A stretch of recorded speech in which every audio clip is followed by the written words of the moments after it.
Namaste everyone. I'm Roshan Karyappa and welcome to another episode of the Bharat Varta podcast. Over the last couple of months, we've covered a bunch of subjects around politics, policy, economics, and so on.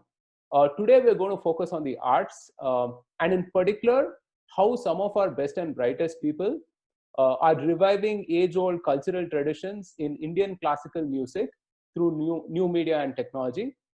So, joining me in what will be a super interesting discussion. First off, we have Pandit Prem Kumar Malik, who is from the illustrious Darbhanga Gharana. He's a 12th generation musician. He's a top grade artist in Drupad vocal and is also a well known A grade artist in Hindustani classical vocal. He's performed in major musical festivals in India and all across the world. We're privileged to have him join us. नमस्ते पंडित जी, बहुत बहुत धन्यवाद आप show पे आने के लिए.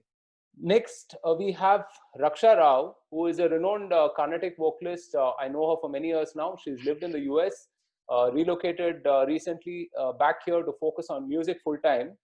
She's also a techie and is using technology in pretty interesting ways to spread a love and appreciation for Indian classical music. So welcome to the show, Raksha. Thanks so much for making the time. Thank you. Thank you. And finally, we have Skanda Murthy, who is founder of Chalet.com, which offers an unlimited access to a library of authentic courses, curated live streams on traditional Indian arts and literature, all of it enabled through new media platforms and technology. Thanks so much for joining us, Skanda. How are you? Great. Thanks a lot, Roshan. Great to be here. All right. Thanks so much, everyone, for joining in. Let's start this discussion, and I want to come to you, Raksha, first. So, for those of us, who are listening that are not familiar with how things are, can you help us understand, how the current Indian classical music scene is structured? What are the different avenues for artists to perform and reach out to an audience? Mm-hmm. Yeah, definitely. I think every conversation now is beginning with the COVID and pre-COVID, current COVID and post-COVID times. So let me just begin with a little intro from how it has been around since the pre-COVID times now. So I think there are several avenues one can explore when it comes to performance of classical arts. And we have always had a lot of research and academic work that has been going on with respect to classical arts. But when it comes to performances, I think the major avenues that people have explored is in terms of cultural organizations or sabhas that provide a platform for artists to perform. And in those sabhas and organizations, basically it's a little bit inclined towards the religious aspect. It usually coincides with, let's say, some festival in the Hindu calendar. It may be Ram Navami or something like that. So you can see performances around that time. But we've also seen things like having performances or events that are catered around certain centenary celebrations, for example, or to celebrate the birth of a celebrated composer. For example, the Tyagaraja Aradhana that goes on every year. Same with rest of the trinity of Carnatic music, that is Muthuswami Dikshitar or Shama Shastri. And we've also seen organizations that have scheduled performances throughout the year, and this could be like a spring season or a fall season of concerts. So what in essence what these do is they provide a platform for an artist to perform and for others to come and listen to. And this has been the traditional format until now. But with the COVID situation taking over, I think we're seeing quite a dynamic shift in how these things are progressing now. And people are turning more towards live streamed videos and the kind of Facebook live streams that we see right now. So I think there is a huge paradigm shift that's going on right now, and the avenues, in my opinion, they're actually expanding quite a bit. So. Right. Yeah, I mean, that's interesting that you mentioned, right? I mean, suddenly I think access is no longer limited by time or space in that sense, right? You can sort of perform to any audience across the world. पंडित जी, आपके दृष्टिकोण से भारतीय शास्त्रीय संगीत की क्रमागत जो है उन्नति कैसे हुई है, और आज की नई पीढ़ी के लिए वो कितना महत्व रखती है? देखिए, संगीत, साहित्य और कला जीवन की 3 महत्वपूर्ण पक्ष हैं। संगीत का अपना विशेष महत्व है। जब से सृष्टि की रचना हुई तभी से संगीत अस्तित्व में आया, किसी न किसी रूप में। आज संगीत अमूर्त कला है।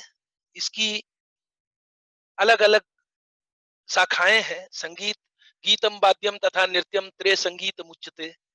3 विधाओं का मिश्रण से संगीत शब्द से हम लोग जोड़ते हैं। तो शास्त्रीय संगीत और संगीत में 3 विधाएं होती है। गायन इसमें सर्वश्रेष्ठ माना गया है इसको। उसके बाद वाद्य में इंस्ट्रूमेंटल म्यूजिक भी है, उसमें तत् घन सुशिर वाद्य सभी कुछ आता है।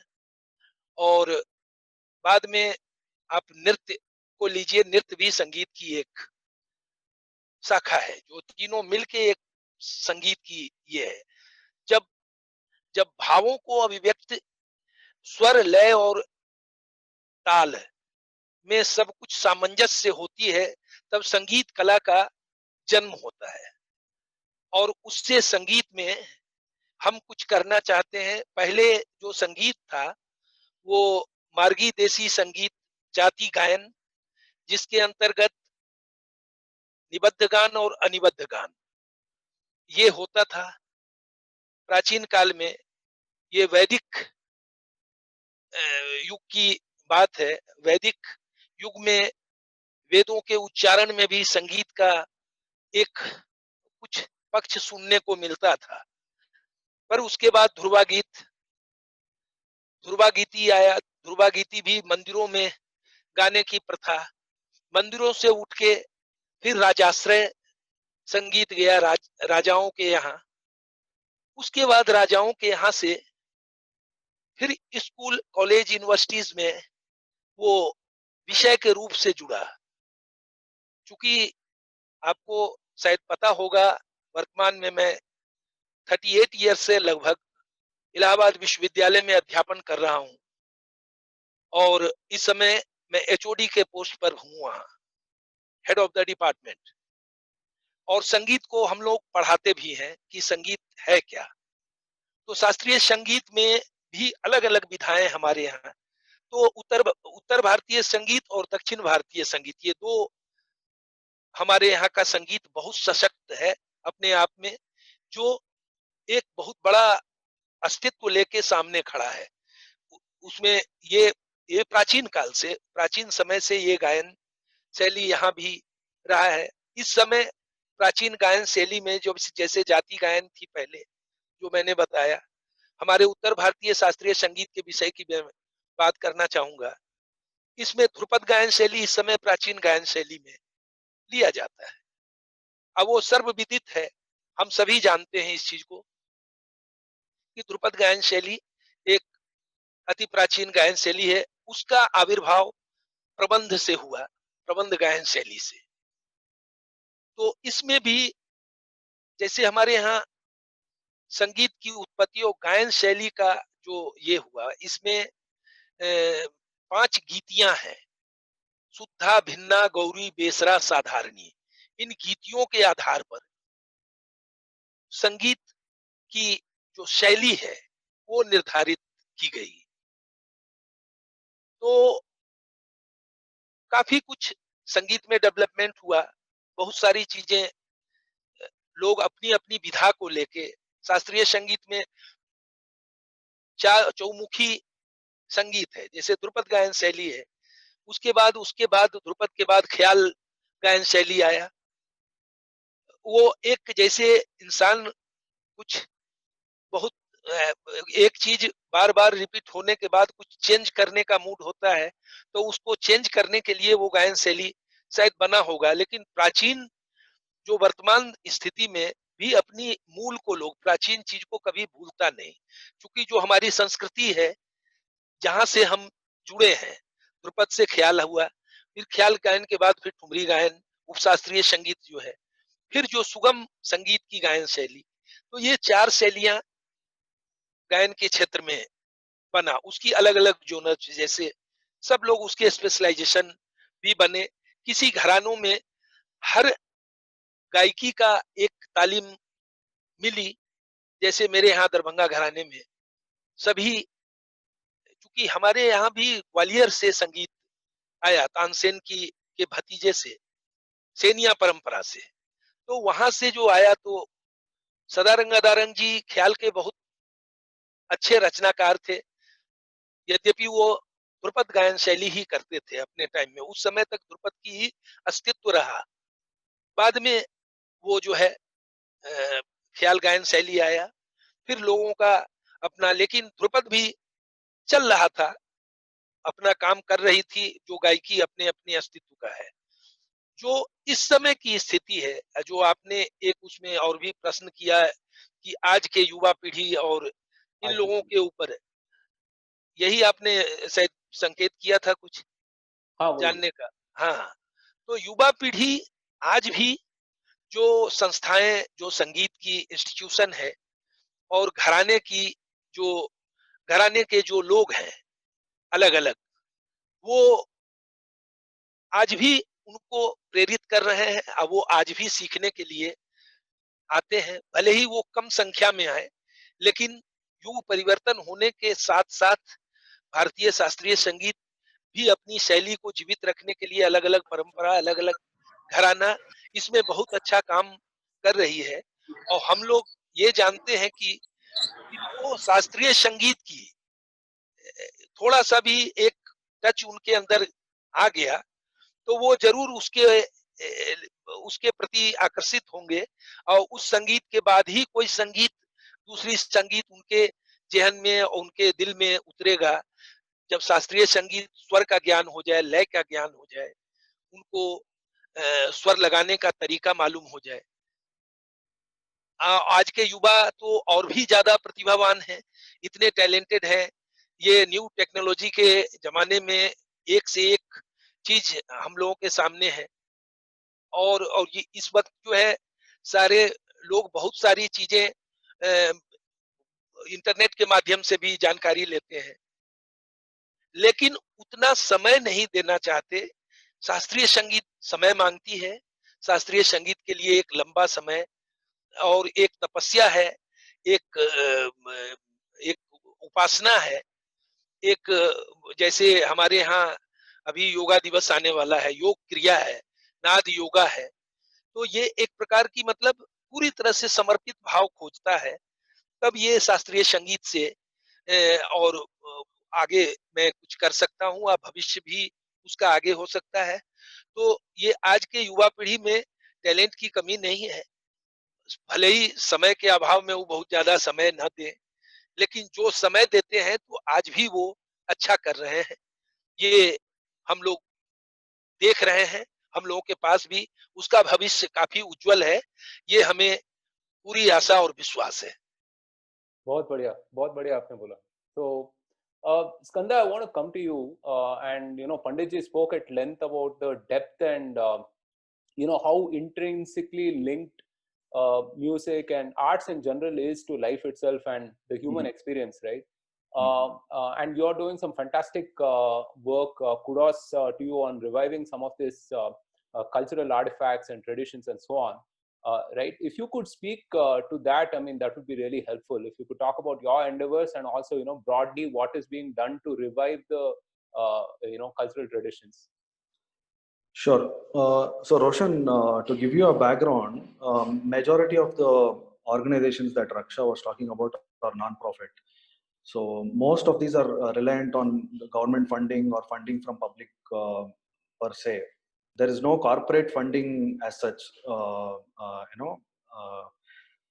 for these organizations at this point. And most of these organizations do not have a digital presence. So we at Shale are trying to bridge that gap by using technology and media, and helping these organizations live stream events and create original content.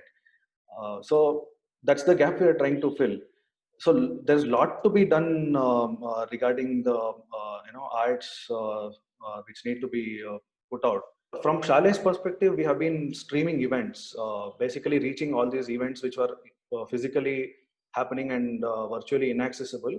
We are helping them stream those events, and many of the artists. See, in general, all of these artists and organizations in India at this point in the art sector are concentrating on solely performance, right, and there is no educative or research initiatives. I mean, with regard to if you take other countries and other cultural initiatives, India is purely lacking, way behind in these. So we are trying to see if we can help digitally. So we have a tech team and we have a media team which helps these artists and organizations in this area. So basically, that's our forte: media and tech. So we build apps and we help artists and organizations create media and content for digital consumption. That's our forte. And if I understand correctly, you do have a global audience, right? I mean, your content is kind of consumed globally. Yes, definitely. So there is a lot of demand and there's a growing interest in traditional Indian arts and literature. So that's the area that we are concentrating on. Especially if you take Europe, there is a huge interest in Konakol, which is a rhythmic language in right. Yeah, very interesting. So we have been trying to create learning content on Konakol, which people can, which have been received really well. Just to give you an example, so our live streams have reached more than 50 lakh people so far. Wow. And our average views have been 20,000. It's not much, but it's a niche area. It's not mainstream. So slowly we are trying to build this audience, global audience. So the problem is people cannot appreciate these classical art forms. So that is the problem we would like to solve. Many people, even Indians, many people don't know these art forms. Even if they know Bharatanatyam or Kathak, they really cannot appreciate when they go to a performance. They can't understand what's happening on stage. Right. So that is something we want to solve through our live streams and educational content. Right. So पंडित जी, स्कंदा ने जो बोला है कि नई पीढ़ी है या जो भी है, कॉमन मैन के लिए, आई मीन, ये इंडियन क्लासिकल म्यूजिक समझना बहुत मुश्किल है, बिकॉज इतना डेप्थ जो है, एंड हमारा फिल्म म्यूजिक या पॉप म्यूजिक जो है, या 3-4 मिनट का गाना होता है and set rhythm and beats होता है, एक या दो राग में चल जाता है. तो ये डेमोग्राफिक के लिए कैसे आप पहुंच सकते हैं, ये म्यूजिक अप्रिशिएट कैसे कर सकते हैं वो लोग?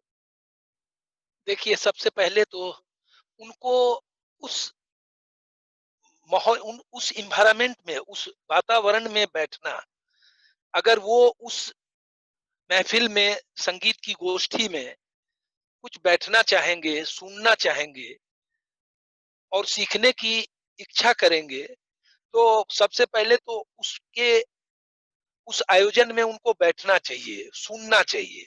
जो संगीत है क्या, उसका अल्फाबेट, हर चीजों का, हर चीज का शुरुआत होता है एक उसका अल्फाबेटिकली जो शुरुआत होता है, बेसिक, जिसका बेसिक नॉलेज.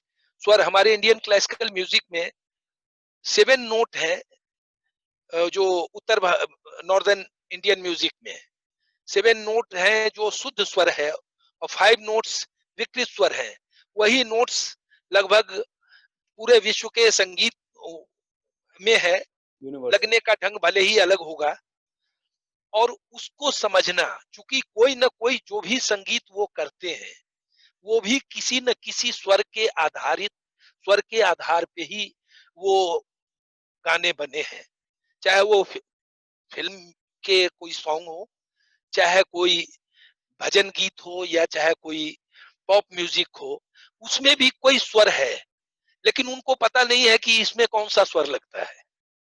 वो उनको तभी समझ में आएगा जब उसकी अल्फाबेट वो किसी म्यूजिशियन से, किसी इंडियन म्यूजिक का स्वर का ज्ञान लेंगे. पहले हम लोग वो नोट्स को समझाते हैं, तो वो नोट्स अगर समझ जाएंगे, वो ऐसे लोग जो ऐसे माहौल में बैठेंगे, जैसे कोई संगीत हो रहा है, कहीं टीचिंग हो रही है.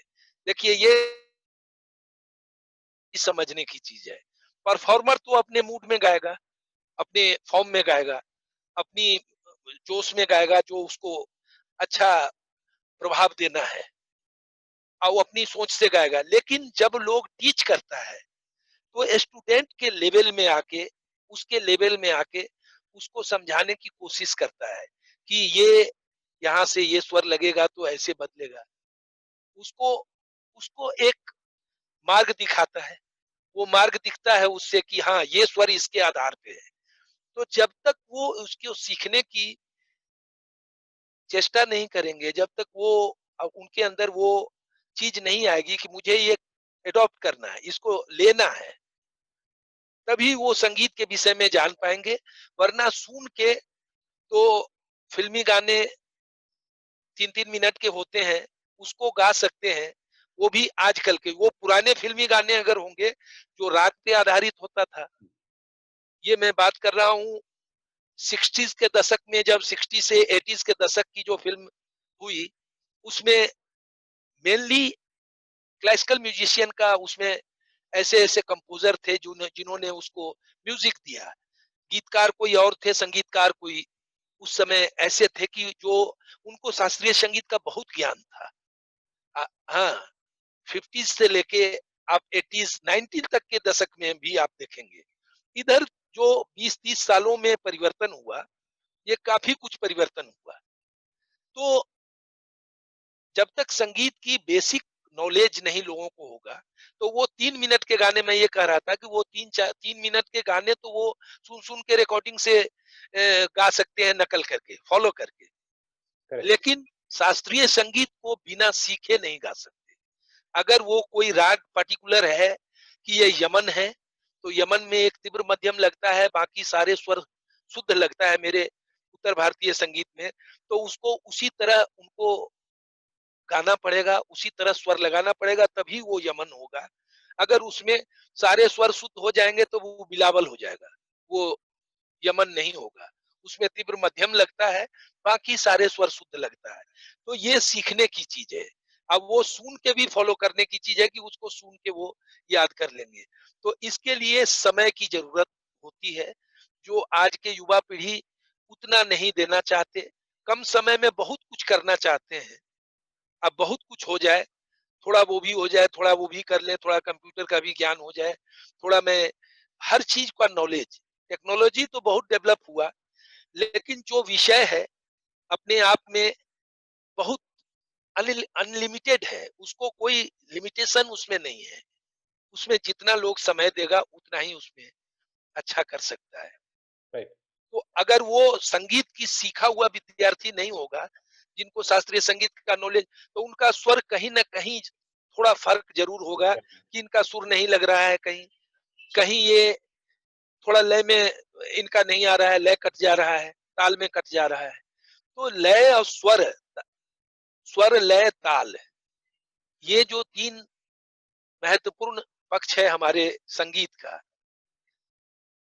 ये किसी भी गीत को अगर हम गाते हैं तो वो स्वर में होना चाहिए। और वो एक लय, लय उसको कहते हैं जो एक समान बराबर गति से जो चलता है, उसी बिल्कुल. को लय की एक फिक्स होता है। और ताल जितने बीट्स का है, 6 बीट्स का है तो 6 बीट के अंदर ही काम होगा। 7 है, 8 है, तो ये अलग अलग मात्राओं के ताल होते हैं। तो ये 3 चीज का सामंजस्य अगर ज्ञान नहीं होगा, तो वो कोई भी संगीत गाएगा तो वो शायद कुछ न कुछ अधूरा जरूर रहेगा। अगर ये तीनों ज्ञान उसके पास है, तब वो परफेक्ट है। परफेक्ट तो जीवन में कोई भी इंसान नहीं हो पाता। जीवन पर्यंत वो एक सोच अपना आगे करने के लिए जिसकी चेष्टा है कि मन में कि मुझे और कुछ करना है, वो साधना करनी है, ये तपस्या है, साधना का विषय है, तभी वो आगे चल सकता है। और दूसरी चीज, आगे बढ़ने के लिए दूसरों को एप्रिसिएट करना, कि कोई अच्छा कर रहा है उसको मैं एप्रिसिएट करूं, तभी मैं कुछ आगे बढ़ सकता हूं, आगे कर सकता हूं। ये जो 2-3 बातें हैं, 2-3 पॉइंट है, इसको अगर लोग अपनाएंगे तो शायद वो कुछ कर सकते हैं। वरना बिना कुछ संगीत सीखे हुए कुछ गाने को नकल कर लिया, कुछ कर लिया, तो वो परफेक्शन उसमें नहीं आ सकता। ये दिस इज माय व्यू, ये Right. मेरा अपना पर्सनल व्यू है। Right. Raksha, I want to come to you on the same point. I understand you're also a music teacher. You teach kids, and you educate them about Indian classical arts, right? How difficult is it? I mean, I can think of it as fairly challenging, right? I mean, because these guys have grown up on 3-minute, 4-minute songs Yeah. with fairly familiar scales, and the same thing going over and over again, right? And as Panditji mentioned, the sheer depth and complexity of Indian music, Indian classical music, is such that it probably takes years for you to fully understand and appreciate the music, right? So, how do you kind of how do you sort of transmit that appreciation, transmit that love for music to the people that you teach? Mhm. I think this is a very interesting question, Roshan. So, like how Skanda was mentioning, as people who are at this cusp of technology and music, I think we have a bigger responsibility here to kind of bridge this gap. And like how Panditji was saying, that this generation has grown up with an urge to do more in a little amount of time. So I think we are the kind of people who are fitting in here and trying to mediate between the two. As a person who has learned music for more than 20 years and who's still learning and teaching, I definitely understand the need and the importance of practicing, the importance of sadhana, like he mentioned. But organizations like Shale or ours, my music school, Mahati Nada Kendra, or my company that we are running called Pajanya. So what we are trying to do here is to not only make an effort to document all the older traditions or the classical arts, but also recreate these experiences in a manner that is more engaging to an audience which is evolving with time. So I mean, we've all seen that, we've heard that Carnatic concerts used to be 5 hours long, or even 4.5 hours long. And I'm not saying that, they went away, it's a good thing or something like that, but I've it's heard, just the, sorry, yeah. I've heard some as long as 13 hours and so on, right? Yes, yeah, and I recently heard a person in the older time who would take a break in the Carnatic concert to do a Sandhya Vandana. I mean, that's the thing. So we've had concerts that were those long, but now we've come to an age where time is of essence, and the physiological differences or the logistical challenges are bigger. So we are trying to find and adapt to formats that are much more suitable to our time scales and the way we work. So I think where we come here is to present it in a format that is more engaging. Like Skanda was mentioning, all these courses that they are providing. The kids nowadays are very, very used to YouTube content. They learn from online courses, and now with this whole situation, classes themselves are being taken online. So I think this generation is growing up very well, and they're adapting. I mean, what is called as digital natives, I think. They're adapting very well to this kind of learning from technology, and this is where we are coming in and trying to provide those kind of formats, be it concert listening. So not only going to a concert and sitting there and listening for 4 hours, which definitely I agree has its benefits, but we're also trying to see if we can recreate those experiences, for example, in virtual reality. Like, how would it be if you were to sit in a temple and listen to a concert? So how to create that in virtual reality or augmented reality? So those are the kind of challenges that we are trying to solve here. Fantastic. Yeah, so Skanda, just to pick up on what Raksha said, there is no content, promotion program, for Indian classical arts, right? I mean, like a, best this week or best this year and so on. And events are again, known by a few people within the community, and doesn't have a wider appeal. So one of the things that Shale is doing is live streaming these events, right? And these are paid events as well. And as we spoke earlier, significant audience that joins this live stream is from outside of India as well. Can you talk about that experience, Skanda? Yeah, sure. See, one of the other challenges that is facing all these organizations is funding, as I told you. Um, um, Most of the concerts that are happening in India, especially in Bangalore and Chennai, are non-ticketed. Nobody has the culture to pay tickets, pay for tickets and watch these concerts. So we thought we can, probably, since we are doing live stream, so the next step was to ticket them and see if we can monetize them. So that has been, see, this has been an experiment for us as well. So we have been trying to find ways to help these organizations sustain and grow and do better quality events. As you rightly said, there is not much digital presence and social marketing or any marketing drive from there, and it's all through community, and only ones who are already into it or who are driven into it know about these events and come to these concerts, and which is mostly above 50 gang. So we were, see, all our audience is generally, as you said, outside India, and also the younger crowd, the mid 30s. And so these are all people who are online and who are always on mobile, on Facebook. And so we wanted to catch them there. So that's the reason we started streaming events and monetizing them recently. So it has been going pretty well. I'm not saying it can, if we have come to a stage where we can help organizations sustain with just the monetization through live streaming. It's slowly growing. People are trying to, people are getting to know about, these events, and so it is a long road ahead. We have multiple challenges. Just made a small beginning. Right. No, that's truly the thing that I'm really optimistic about is the fact that, I mean, there is a viable sort of a business model evolving from, what you are doing and what Raksha is doing as well, right? Because music for long has relied on patronage, whether that's corporate patronage or government patronage. And, for entrepreneurship initiatives like this, it's fantastic that, these kind of things are being successful, actually. Yeah. So, but as you said, it's also a huge challenge. People are not used to paying for, even now content is free. Most of the content is free, and people expect quality when they pay. So that's the challenge we need to solve. We need to give quality for them to see the value. And that, again, quality production needs funding, and so it's a chain. So right.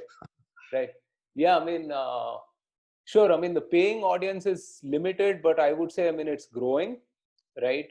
And these new forms of consumption, whether it's through an app or live stream and so on, may be the way out, right? I mean, you may not actually see as many people come and attend a kacheri, but who knows? Maybe, at some point in the future, or maybe if Raksha has her way, I mean, we will see these guys in virtual reality and recreate that whole temple experience. Right? पंडित जी आपसे पूछना था, are there any support groups or cooperative sort of societies within the artistic community itself जो आपको प्रोत्साहन दो, जो आपको help करे?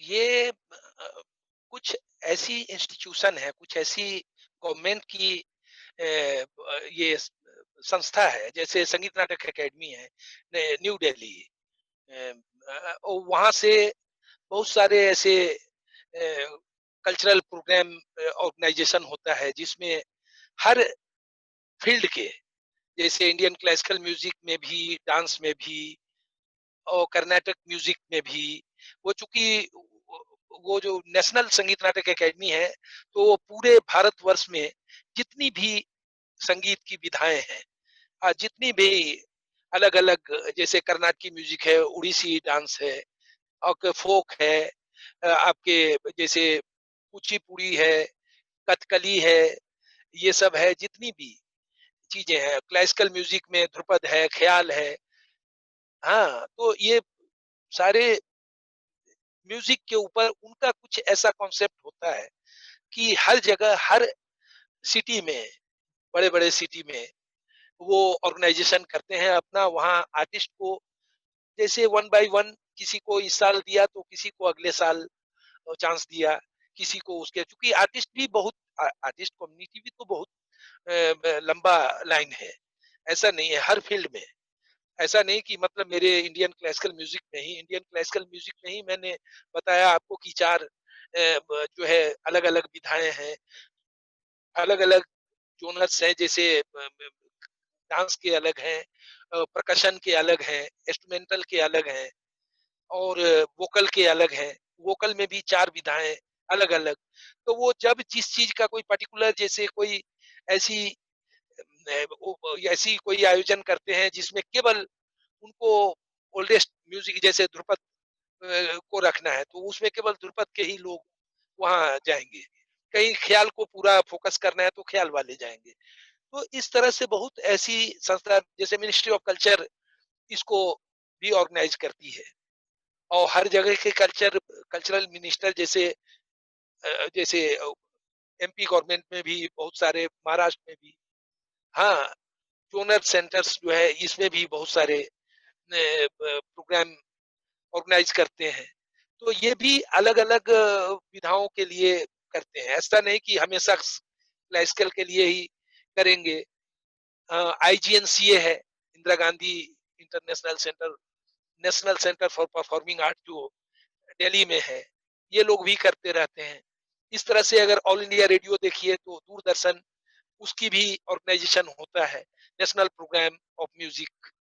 और हर एरिया का, कर्नाटक म्यूजिक का भी होता है, और हमारे इंडियन म्यूजिक का भी होता है, और संगीत सम्मेलन होता है जिसमें हर केंद्र पे, हर बड़े बड़े केंद्र पे उसका आयोजन होता है। जो मैं अगर इलाहाबाद से हूँ तो मुझे बॉम्बे भेज सकते हैं, मुझे वो हैदराबाद भेज सकते हैं, मुझे बेंगलोर भेज सकते हैं, वहां के लोगों को इलाहाबाद भेज सकते हैं, बनारस भेज सकते हैं, लखनऊ भेज सकते हैं। इस तरह से उनकी एक अपनी साल का एक प्रोग्राम का एक स्लॉट होता है पूरा। तो बहुत सारी संस्थाएं हैं। जैसे कोई रजिस्टर्ड रजिस्टर्ड जैसे कोई इंस्टीट्यूशन है, एनजीओ, जैसे उनका कुछ अपना काम है कि साल में मैं एक प्रोग्राम कराऊंगा, दो प्रोग्राम कराऊंगा, तो वो प्रपोजल देते हैं एकेडमी को या मिनिस्ट्री ऑफ कल्चर को कि मुझे कुछ फंडिंग चाहिए अपने नियरेस्ट गवर्नमेंट के। हाँ, जैसे हमारे भी मैंने भी एक संस्था जो है खोल रखी है अपने फादर के नाम से, पंडित विदुर मलिक ध्रुपद एकेडमी, इलाहाबाद। इसमें भी काफी सारे स्टूडेंट्स सीखते हैं। हम लोग उनको फ्री संगीत सिखाते हैं, और जिनको इंटरेस्ट है कि मुझे सीखना है। Right. और अब वो ऐसे बच्चे जो यहाँ रहते हैं, जो पे नहीं कर सकते, अच्छा संस्कार है, जो आके कुछ ये कर सकते हैं, उनको भी सिखाते हैं कि भाई वो फीस भी पे कर सकते हैं, ऐसे भी लोग हैं। तो हम लोग भी अपने संस्था के माध्यम से बहुत प्रोग्राम करते हैं। ऐसे बहुत सारे संस्थाएं इंडिया में हैं कि जहाँ पे बहुत सारे लोग इस पे प्रयास करते हैं, अलग अलग जगहों पे प्रोग्राम होता है। तो काफी कुछ अच्छा हो रहा है। ऐसा नहीं है कि मतलब गवर्नमेंट लेवल से भी बहुत सपोर्ट रहता है, लेकिन इस समय जो परिस्थितियां चल रही है, हाँ, इस समय जो चल रही है और पहले भी जो काम हो रहा है, उसमें जैसे जो मेन जो शास्त्रीय संगीत, जैसे इंडियन क्लासिकल म्यूजिक की बात मैं करूं, जो पुरानी चीजें हैं उस पर और सपोर्ट की जरूरत है। जो छोटी छोटी बातों पे तो बहुत सारा सपोर्ट मिलता है, लेकिन जो लोग साधक हैं, जिन्होंने साधना किया, बहुत लंबा समय दिया इसमें, उनके लिए और भी सपोर्ट की जरूरत है। जो केवल संगीत और अपनी साधना, इसी के बदौलत पूरा जीवन को दान दिए हुए हैं, फ्रीलांसर है जैसे, तो उनके लिए तो बहुत जरूरी है कि उनको गवर्नमेंट लेवल से सपोर्ट मिले, बड़े बड़े संस्थाओं की तरफ से सपोर्ट मिले, तभी वो आगे अपनी साधना को निरंतर आगे बढ़ाएंगे और शिक्षा भी देंगे, दूसरे को भी प्रेरित करेंगे। Right. Right. So, Raksha, Panditji just spoke about, all of the institutions that are invested in the ecosystem, right? In your time as an artist itself and now as an entrepreneur, how are you seeing the corporates react to, this whole, I would say, I mean, your, let's say in terms of sponsorships or anything else, right? I mean, with respect to Indian classical music, I mean, is it still something that's viable? Have you seen that reaction change over the years? So the corporate situation, I think, is double-edged sword sort of thing, where we've heard both positive and negative things about it. But from my experience as an artist, as a person who meets a lot of artists, something that I would like to say is it's a very viable thing for people who are making a living out of performances, and corporate concerts have definitely given them a bigger platform and an economically viable platform, more than the organizations that Skanda was mentioning. They may not have funding to support these artists. In that case, I think corporates have come in, they have stepped up their game, and they have definitely provided a good option for performing artists. But uh, some standout organizations that I can think of are like these HCL concerts. I mean, it says HCL, it's sponsored by HCL Technologies, and they're really, really great platforms, and they have given artists an equal, if not better, stage to perform on, and they're also equally rewarding in terms of the finances that they provide. So, but in the recent times, I've also heard of instances from friends who are artists about corporate performances. When they are live on the stage inside an office, the payments are made well on time or things like that. But when it comes to an online performance, like how it's going on right now with Facebook Lives, there has been some, just a little flag that has come out of it. So we don't know how they're adapting to the newer platform, and if they're ready to provide the same level of commitment that they were providing before. So I think it's an interesting time to be in, but definitely an option going forward. And I think with terms of funding, they're much better placed than a non-government organization, for example, to give support to artists. Right. So, Skanda, same question to you. You interact with corporates as well, right? Through the services that you provide and so on. Could you call out some initiatives, that you've seen are very, very encouraging? On that note, I mean, you could also talk about certain government initiatives as well that are ongoing. With respect to corporates, definitely ITC mention, deserves a mention. ITC Sangeet Research Academy in Kolkata has done a tremendous job. They have a full 2-acre campus dedicated to Indian classical music. So gurus stay in residence at ITC, and also the students, they have the old Guru Parampara, Guru Shishya Parampara. And students stay with the gurus and learn, and they have a huge library with great archives. And that's really, they have done it for last many years, many years. So that is definitely is commendable. Similar, I think, as Raksha said, HCL Concerts is there. We have City supporting NCPA, and Infosys Foundation is doing a good job in supporting many concerts and organizations. So there is definitely a positive thing from corporate, but definitely much more is needed. Heritage and culture is a part of CSR, but it's not at all. The spending is very minimal. Like it's negligible. So that needs to be improved. Definitely, there is scope for improvement there. And we need corporate support for such, for culture especially, because government has its again, government spending is again tight, very minuscule budgets compared to other countries. Recently, Germany announced a 50 billion euro package, if you know, Wow. just for artists. So artists in the culture sector, 50 billion euros. So imagine the kind of importance they give for culture, and we have a 5,000-year-old history and of art and culture, and the spending is negligible. So I think there needs to be, has to be taken on priority at this point, especially when we have economic downturn. We need exports. So the culture that we have is worthy of Very huge good. cultural exports. It has to be taken as a profit center. Currently, it's taken as a we can create jobs in Ridiculous. culture, Yeah, yeah. and culture is directly linked to tourism, and Yeah. so much that can be done. Totally untapped. We are sitting on a gold mine, I always say. So lots of things, but government, I think their hands are tied even at this point. I think it's not fair on us to expect funding for arts, Right. while migrants and other things are happening. So Yeah. it's all corporates have to jump in, public have to jump in, actually. But the problem is, that public don't know where to support, whom to support. There is no platform as such to identify such organizations or artists. So these are some of the problems. Even the Ministry of Culture doesn't have a database, publicly available database of all artists or organizations in India. Right. So lot of gaps, too many things to, lot of things to do. Right.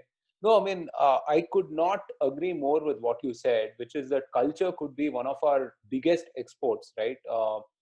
And especially in the world that we're living in at this point of time, where, again, as we mentioned earlier in the podcast, that there is no constraint of place or, time as such, right? You could perform to anyone, anywhere in the world. So yeah, I mean, truly this could become a very viable export, like you mentioned. So पंडित जी, अगर आप भविष्य की ओर देखें, आप किन चीजों को लेके सकारात्मक है? What are you optimistic about? देखिए, सबसे पहले तो अगर कल्चर की बात, अपनी संस्कृति को बचाना है, तो इंडियन क्लासिकल म्यूजिक, चाहे वो उत्तर भारतीय हो चाहे दक्षिण भारतीय हो, इनके लिए गवर्नमेंट लेवल से, जैसे अभी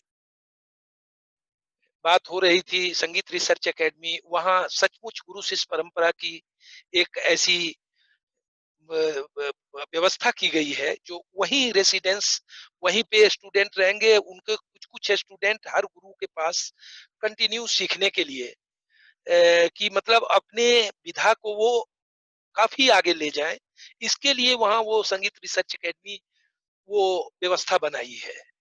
तो इस तरह की हर स्टेट में ऐसी व्यवस्था होनी चाहिए, जहां वो जो ट्रेडिशनल लोग हैं, जो उस चीज को बचा के रखे हैं, उसको बताने के लिए और उसको आगे बढ़ाने के लिए, जो अभी मेरा जो आगे फ्यूचर और अच्छा हो, अब वो मेरा जो भारतीय संस्कृति, वो जो कल्चर है, वो बचा रहे, उसके लिए गवर्नमेंट लेवल से पूरी तरह से सपोर्ट मिलनी चाहिए, जिसमें हर जगह पे ऐसी संस्थाएं बननी चाहिए, जो जहां हैं ऐसे लोग, उनको उसमें जोड़ना चाहिए, पुराने लोगों को जोड़ के उसमें आगे फ्यूचर में को आगे देखना चाहिए, कि नए जनरेशन को उसमें जोड़ के उनकी व्यवस्था दें, उनको सीखने की, पढ़ने की, उनको रहने की।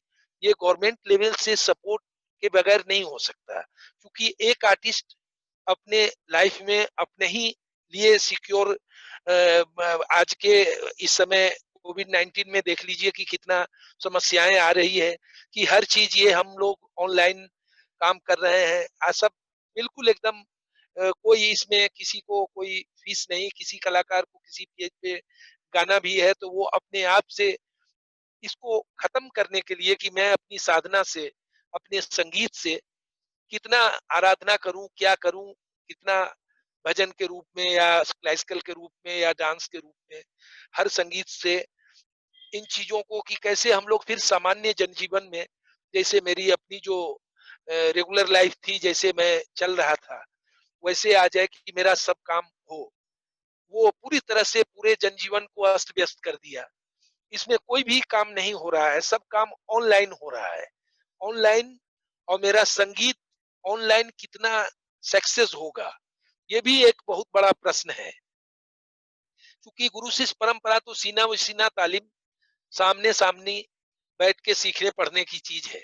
इंस्टीट्यूशन भी है, तो वहां अगर 10 स्टूडेंट हैं, तो उनको ग्रुप में भी सिखाना है, या 5 स्टूडेंट है उनको सामने सिखाना है, तो गुरु उसको तरीका बताता है कि कैसे आवाज लगाया जाएगा, कैसे उसको आगे बढ़ाया जाएगा, रागों को कैसे डेवलप किया जाएगा, स्वरों को कैसे आगे डेवलप करेंगे, कैसे उसको पढ़ाएंगे, बंदिश को कैसे गाएंगे, प्रेजेंटेशन कैसे करना चाहिए, उन सब चीजों को सिखाने पढ़ाने के लिए तो एक गुरु शिष्य परंपरा का एक ऐसी व्यवस्था होगी, तभी वो संभव हो सकता है।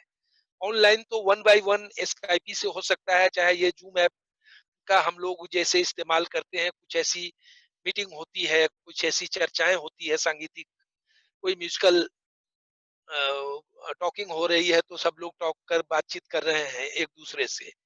लेकिन आगे की फ्यूचर के लिए इसको पूरी तरह से गवर्नमेंट लेवल से इसमें सपोर्ट होनी चाहिए। जो हमारी जो ये कल्चर है, हमारा जो ये पुरानी विरासत है, पुरानी पुरानी जो हमारी जो संगीत की जो एक विधा है, इन सब चीजों को आगे भी सुरक्षित रखने के लिए ऐसी संस्थाएं स्थापित करें, ऐसा कुछ करें। हम लोग अपने लेवल से तो कर रहे हैं, लेकिन उसमें सपोर्ट चाहिए गवर्नमेंट लेवल से, जिसमें हम और भी लोगों को जोड़ सकें और भी बच्चों को उसमें शिक्षा के लिए प्रेरित करें, जिनको सब उनको सारे व्यवस्था मिले उनको रहने का, खाने पीने की, जिससे वो लोग बाहर से भी आके यहाँ सीखें, जहां भी जिनको जाना है। तो ये सपोर्ट गवर्नमेंट लेवल से ही पॉसिबल हो सकता है।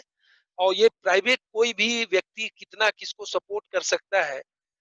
मेरा कला है, मैं किसी को बहुत अच्छा संस्कार है, मैं देखा कि नहीं ये बहुत अच्छा कर सकता है, मैं उसको ऑफर दे दिया कि तुम मेरे पास आओ, तुमको मैं सिखाऊंगा।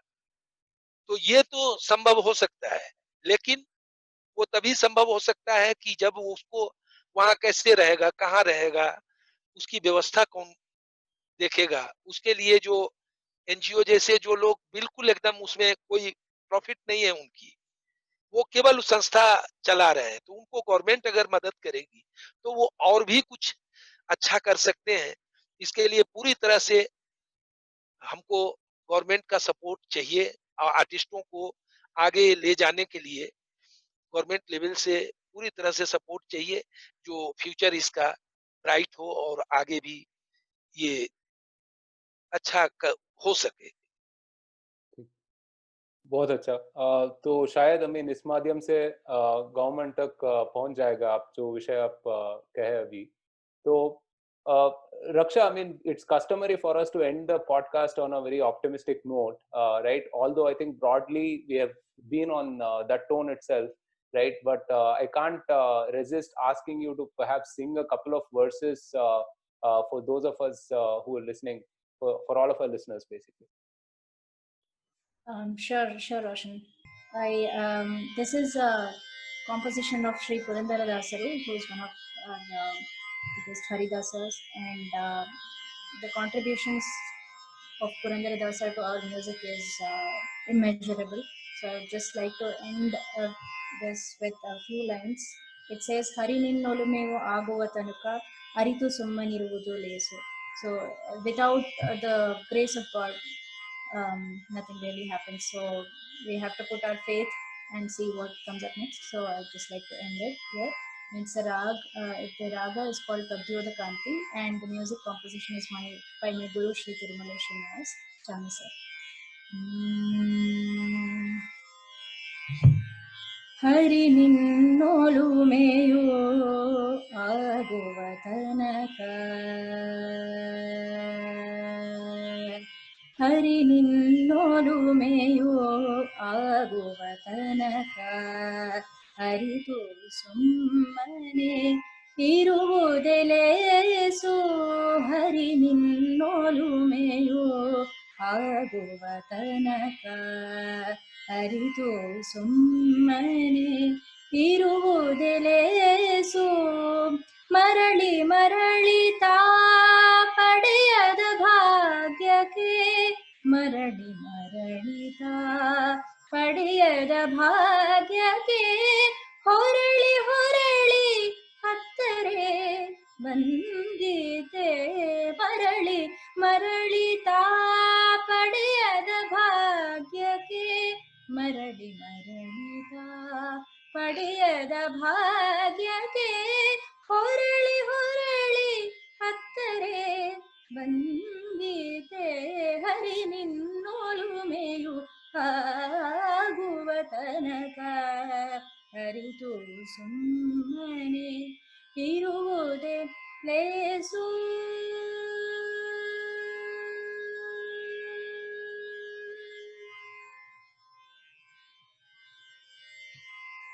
Can I continue? Yeah, sure. Okay, It's yeah, fantastic. just edit out this part. ದೂರು ಮಾಡುವ ತೇರು ನಂಬಿಕೆ ಕೊಟ್ಟರೆ ದುರಹರ ಭಜನೆಯು ಆದೀತೆ. ದೂರು ಮಾಡುವ ತೇರು ನಂಬಿಕೆ ಕೊಟ್ಟರೆ ಮುರಹರ ಭಜನೆಯು ಆದೀತೆ. ದೂರದಿ ನಿಂದು ಮೊರೆಯಿಟ್ಟು ಕೂಗಲು, ದೂರದಿ ನಿಂದು ಮೊರೆಯಿಟ್ಟು ಕೂಗಲು ಚೋರರಿಗೆ ಭಯ ಹುಟ್ಟಿದೆ. ಹರಿ ನಿನ್ನೊಲುಮೆಯು ಆಗುವ ತನಕ ಅರಿತು ಸುಮ್ಮನೆ ಇರುವುದೇ ಲೇಸು.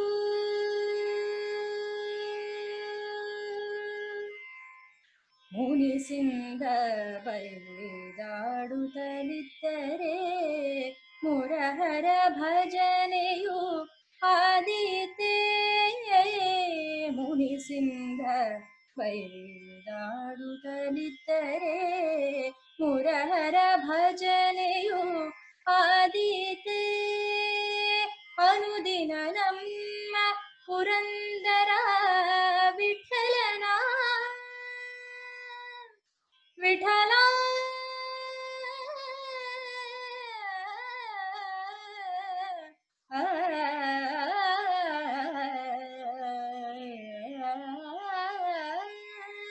ಅನುದಿನ ನಮ್ಮ ಪುರಂದರ ವಿಠಲನ, ಅನುದಿನ ನಮ್ಮ ಪುರಂದರ ವಿಠಲನ ನೆನೆದಲ್ಲದೆ ಭವ ಹಿಂಗೀತೆ.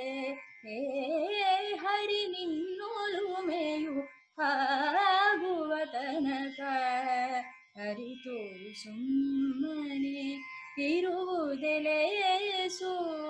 ಮರಳಿ ಮರಳಿ ತಾ ಪಡೆಯದ ಭಾಗ್ಯಕ್ಕೆ, ಮರಳಿ ಮರಳಿ ತಾ ಪಡೆಯದ ಭಾಗ್ಯಕ್ಕೆ ಹೊರಳಿ ಹೊರಳಿ ಹತ್ತರೆ ಬಂದಿತೆ. ಹರಿ ನಿನ್ನೊಲುಮೆಯು ಆಗುವ ತನಕ ಅರಿತು ಸುಮ್ಮನೆ ಇರುವುದೇ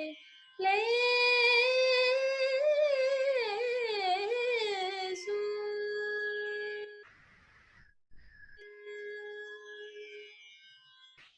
Wow. Thank you. Wow. Truly amazing. Thank you so much. Thank you. Too good. Thank you so much for that rendition, Raksha. Could have listened to it forever. Beautiful. Thank you, Roshan. Thanks for a chance to be on the podcast.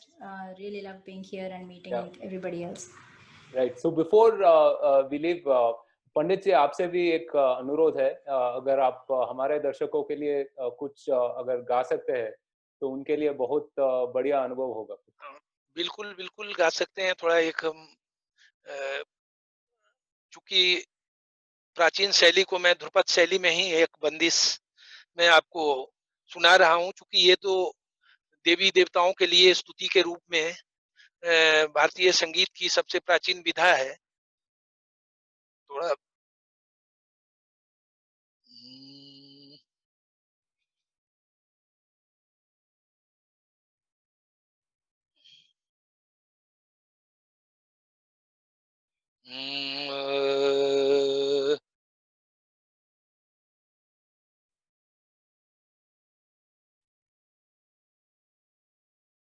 एक शंकर का पद है, शिव जी का,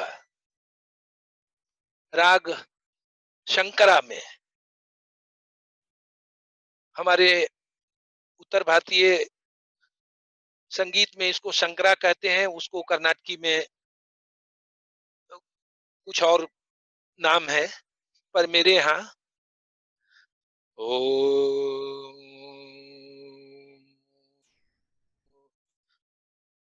ये ना रे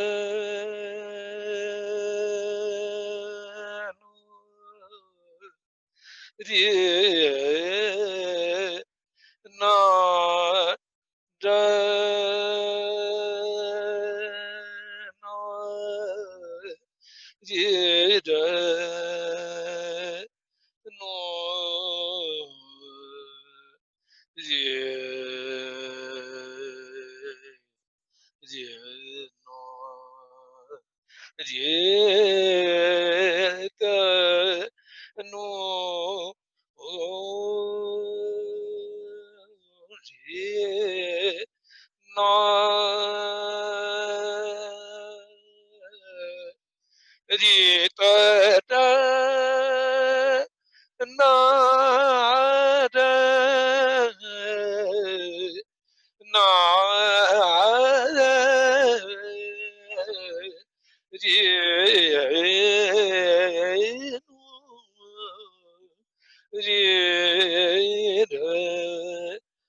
actually Dhrupad तो बहुत लंबा आलापचारी भी होता है इसमें, लेकिन थोड़ी सी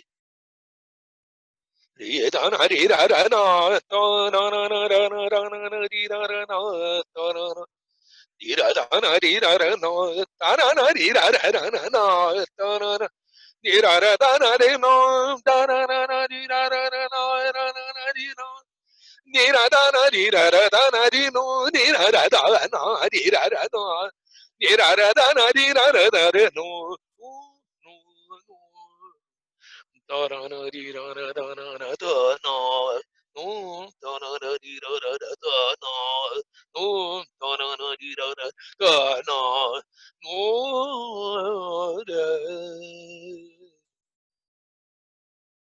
शंकर महादान शंकर महादान शंकर महादानी शंकर महादानी हर हर डमरूधर हर हर डमरूधर शंकर महादानी शंकर महादानी दानी दानी शंकर महादानी शंकर दानी शंकर महादानी शंकर महादानी हर हर डमरूधर हर हर डमरूधर शंकर महादानी शंकर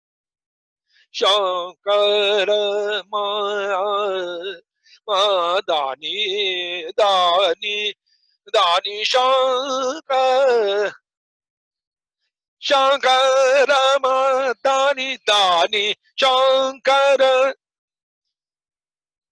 दानी शंकर दानी शंकर दानी शंकर दानी दानी दानी शंकर महादानी महादानी महादानी शंकर दानी जटा में गंगा जटा में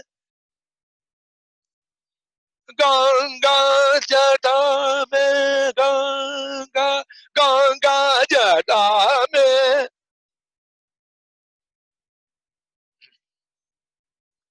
जटा में गंगा त्रिलोचन त्रिशूलधर लोचन त्रिशूलधर गले विषधर रमाज गले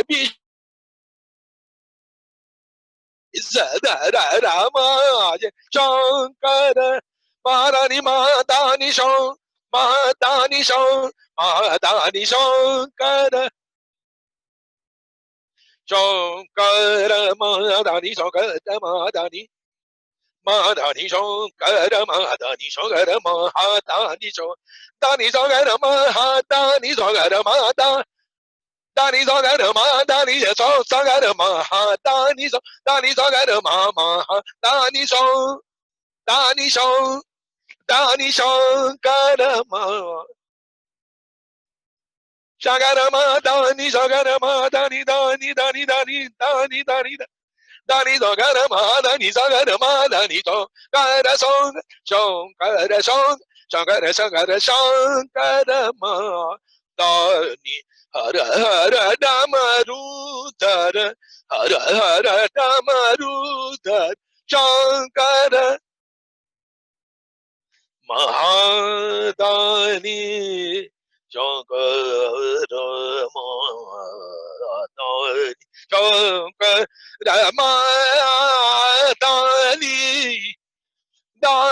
शंकर महादानी दानी शंकर महादानी महादानी महादानी शंकर महादानी महादानी महादानी शंकर महादानी महादानी महादानी शंकर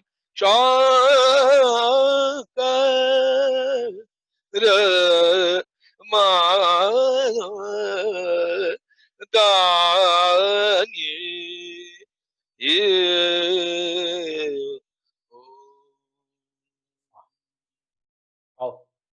ब्यूटीफुल, बहुत सुंदर। ये पुरानी चीजें हैं, भले ही लोगों को कितना समझ में आता है उसकी बात, लेकिन इसमें बहुत साधना है, बहुत लय का काम है।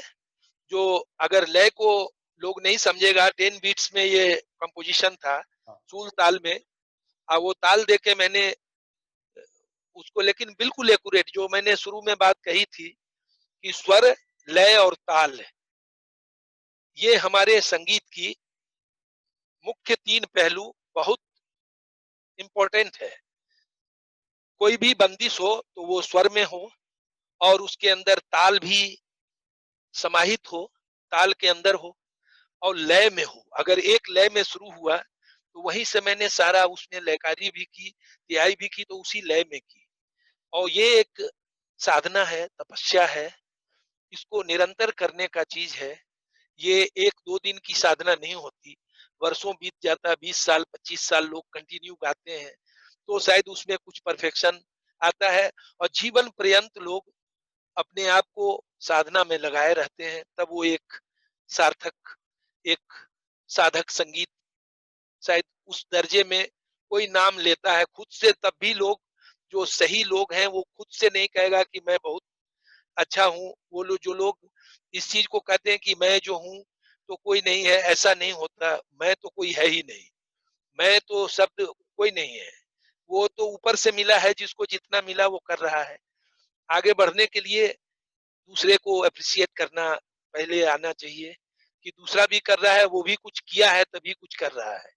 अगर जो ये लक्ष्य को करेगा वही कुछ कर सकता है। तो ये हमारी प्राचीन शैली में ध्रुपद की शैली थी, और ध्रुपद गायन की। इसलिए मैंने कहा कि चूंकि सब संस्कृति की बात चल रही है और हमारी अपनी जो कल्चर की बात हो रही, तो कल्चर जो पहले था, वो आज वो कल्चर को लोग धीरे धीरे भूल रहे हैं, तो उसको भूलना नहीं चाहिए, उसमें कंटिन्यूएशन में रहना चाहिए, उसको करके देखना चाहिए, बैठना चाहिए उस माहौल में, तो धीरे धीरे शायद उनको समझ में आने लगेगा। थोड़ी बहुत गा लेना तो लोग सुनते सुनते कुछ भी कर ही लेता है, लेकिन वो परफेक्ट है कि नहीं, सुर में है कि नहीं, ताल में है कि नहीं, लय में है कि नहीं, ये कोई वही बता सकता जो साधक है उसका। वो सबको नहीं समझ में आएगा, अच्छा लग गया, नहीं बहुत अच्छा गा रहा है, वो तो एक अपनी अलग बात है।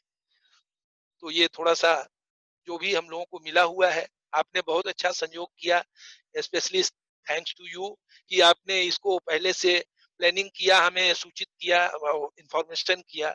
मैं आपके साथ भी कुछ कर सका, प्रयास किया, ये बहुत अच्छा रहा। इसके लिए बहुत बहुत धन्यवाद आपको, थैंक्स। बहुत धन्यवाद पंडित जी, बहुत बढ़िया था आप जो कहे। Thank you, Raksha. Thank you, Skanda, as well, for joining us. This has been one of the most enjoyable conversations I've had on the podcast. We're nearing about 25 episodes right now, and truly it was a pleasure talking to all of you. I'm very, very optimistic about the future of our Indian classical music for sure. Thanks everyone who tuned in to listen. The podcast will be live on all popular platforms like Anchor.fm, Spotify, Apple, Google Podcasts, and of course YouTube. Do listen, subscribe, and share this with your friends and family. Until next time, please stay safe, and Jai Hind.